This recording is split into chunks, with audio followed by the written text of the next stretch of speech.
Ar-rijalu qawwamuna 'alan nisa. Laki-laki itu pemimpin atau supporter bagi perempuan. Berarti harusnya kalau perempuan Allah sebut, dan perempuan itu kan gitu ya?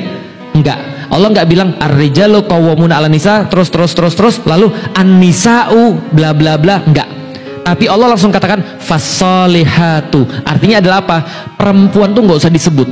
Perempuan nggak usah disebut karena Allah langsung gantikan posisi perempuan dengan orang yang memperbaiki. Jadi posisi perempuan di dalam keluarga adalah Anda itu harus jadi orang yang senantiasa memperbaiki. Paham maksudnya? Karena laki-laki itu nggak paham. Laki-laki itu nggak ngerti. Perempuan itu adalah tanah tempat tumbuh. Dia memperbaiki segala sesuatu.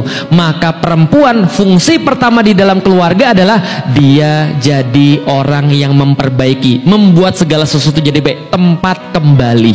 Paham ya? Nah, sehingga mikirlah gimana caranya menjadi tempat kembali. Termasuk fasolihatu adalah konsep di dalam Islam. Anda harus terus-menerus menerima maaf. Atau bahkan Anda yang meminta maaf terlebih dahulu. Karena itulah cara memperbaiki. Jangan ngarapin laki-laki. Laki-laki udah punya tugas. Tugasnya apa? Tugasnya berdiri, nggak duduk-duduk gitu kan ya. Kayak pilar ini loh, nggak boleh capek. Coba bayangin. Dia nggak boleh capek, harus ngarahin terus-menerus. Nggak boleh kemudian nggak boleh dia merasa lelah ketika mengarahkan perempuan. Harus nyari nafkah. Maka balaslah dengan menjadi tempat terbaik bagi mereka untuk kembali.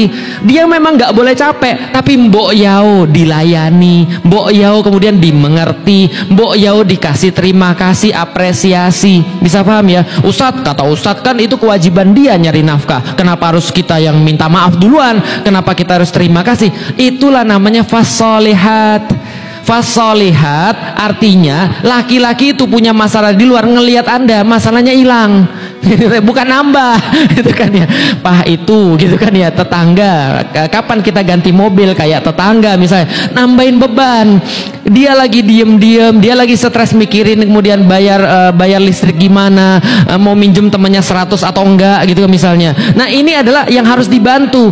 Udah Pak, nggak apa-apa. Allah pasti adil. Kalau seandainya ini nggak berhasil, pasti ada cara lain Allah yang bisa buat kita berhasil.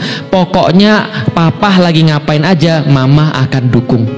Pokoknya Papa lagi susah kayak apa, udah nggak apa-apa, yang penting kan ada Mama. Kan gitu misalnya. Ini kan adalah fasolihat, qonitat. Yang kedua adalah fungsi perempuan dalam rumah tangga beribadah pada Allah. Kenapa? Karena ibadahnya dia kepada Allah akan memudahkan kehidupan rumah tangganya.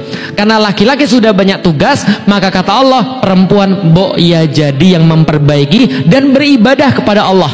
Karena ibadah kepada Allah adalah bentuk syukur dia kepada suami. Fasolihatu qonitatun hafidhatul lil ghaib, dan jaga dirinya sebagaimana Allah jaga dia.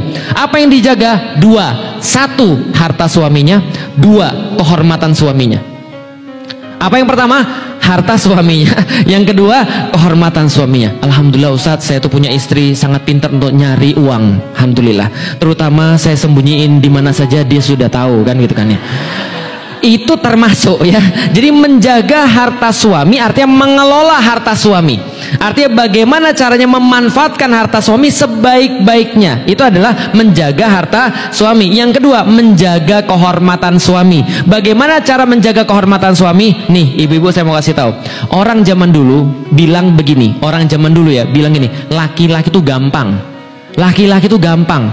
Kenapa? Mereka itu simple. Mohon maaf. Kalau kasurnya sudah selesai, makannya sudah selesai, dia hidup bahagia. Betul nggak Pak? Oh betul, langsung. Jelas ya.